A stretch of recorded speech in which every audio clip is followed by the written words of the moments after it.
Hello friends, e learning gang की इस video में आपका स्वागत है। आईटीआर आपने फाइल किया, ई वेरीफाई किया और प्रोसेस कंप्लीट हो गया है। अब प्रोसेस तो कंप्लीट हो गया है, लेकिन टीडीएस रिफंड कब आएगा, ये सवाल काफी लोग पूछते हैं। सबसे पहले आप ई फाइल में जाओ, यहाँ पे इनकम टैक्स रिटर्न्स है, यहाँ पे व्यू फाइल रिटर्न है, इस पर क्लिक कर दो। पहले तो आप ये देख लो कि आपका जो प्रोसेस हुआ है उसमें रिफंड आपका ड्यू है, क्योंकि बहुत बार ऐसा भी होता है कि रिफंड के लिए हमने अप्लाई किया हुआ है लेकिन इनकम टैक्स डिपार्टमेंट उसको रिजेक्ट कर देता है। जब एक बार आपको पता चल जाए कि रिफंड ड्यू है तो उसके बाद आपको फिर से ऊपर जाना है मेन्यू में।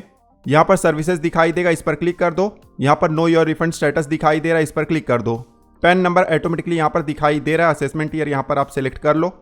उसके बाद नीचे आ जाओ, सबमिट पर क्लिक कर दो। अब यहाँ पर आप देख सकते हो कि रिफंड सेंड कर दिया गया है रिफंड बैंकर के पास में। तो अब इस केस में चांसेस है कि जो रिफंड है वो हमारे बैंक खाते में आ जाएगा। लेकिन कुछ केसेस होते हैं जहां पर अगर ये स्टेटस दिखाई देगा तो भी रिफंड आपके बैंक खाते में नहीं आता है, और अगर यहाँ पर नो फाउंड आ रहा है तब तो क्या दिक्कत हो सकता है, उसके बारे में भी हम इस वीडियो में बात करेंगे। सबसे पहला रीजन ये हो सकता है कि आपने जो रिफंड अप्लाई किया हुआ था वो फेल हो गया है। अब फेल क्यों होता है? हो सकता है कि आपने जो बैंक अकाउंट ऐड किया हुआ था, प्री वैलिडेट किया हुआ था, वो सही नहीं है, मिसमैच है। अब आप ये भी कह सकते हो कि अगर रिफंड फेल होगा तो स्टेटस तो हमें दिखाई दे जाएगा। ध्यान देना है, आपको सबसे पहले ईमेल आएगा। स्टेटस चेंज होने में 10 से 15 दिन लग जाते हैं, तो रिफंड आपका फेल हो भी गया होगा तो अभी दिखाई नहीं देता है बहुत सारे केसेस में। ईमेल जब आ जाए तो आप अपने बैंक अकाउंट को चेंज कर लो, या तो जो बैंक अकाउंट पहले से ऐड था, प्री वैलिडेट था, उसको आप सही कर लो और उसके बाद रिफंड री इशू के लिए अप्लाई कर सकते हो। आपका रिफंड जो है आपके बैंक खाते में आ जाएगा। सेकेंड पॉसिबल रीजन हो सकता है कि आपका आईटीआर तो प्रोसेस हो गया है, रिफंड आपको अलॉट भी हो गया है, लेकिन वो रिफंड का जो अमाउंट है वो एडजस्ट हो गया है किसी डिमांड नोटिस के अगेंस्ट में।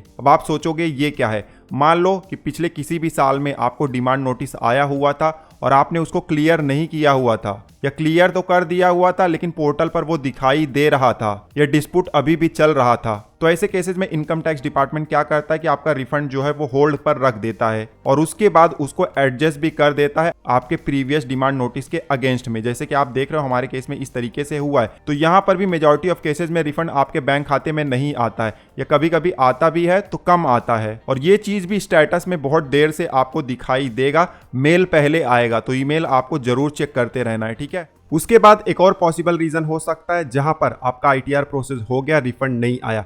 देखिए, डैशबोर्ड पर जब आप आ जाते हो, ऊपर मेन्यू में पेंडिंग एक्शन का ऑप्शन दिखाई दे रहा है, क्लिक करोगे, यहाँ पर ई प्रोसीडिंग का ऑप्शन दिखाई दे रहा है, क्लिक कर दो। जैसे क्लिक करोगे इस तरीके से पेज आ जाएगा। अगर कोई प्रोसीडिंग पेंडिंग है तो यहाँ पर आपको रो दिखाई दे जाएगा और उसका स्टेटस भी हमें दिखाई दे जाता है। जैसे कि हमारे केस में देखिए, कोई असेसमेंट प्रोसीडिंग पेंडिंग है। तो ऐसे केसेस में भी क्या होता है कि आपका रिफंड भले ही प्रोसेस हो गया होता है लेकिन आपके बैंक खाते में नहीं आता है। अब हर केस में नहीं होता है, लेकिन बहुत सारे केसेस ऐसे हैं जहां पर यह भी होता है कि आपका रिफंड होल्ड कर दिया जाता है। तो इसको भी आप जरूर एक बार चेक कर लीजिएगा। तो ये कुछ इंपॉर्टेंट रीजन थे जिसकी वजह से आईटीआर तो आपका प्रोसेस हो जाता है लेकिन रिफंड नहीं आता है। अब अगर आपका आईटीआर प्रोसेस ही नहीं हुआ है तो स्क्रीन पर आपको वीडियो दिखाई दे रहा है, क्लिक करके रीजन जान सकते हो। इस वीडियो में बस इतना ही। मिलते हैं आपसे अगले वीडियो में, तब तक आप हंसते रहो, मुस्कुराते रहो। धन्यवाद।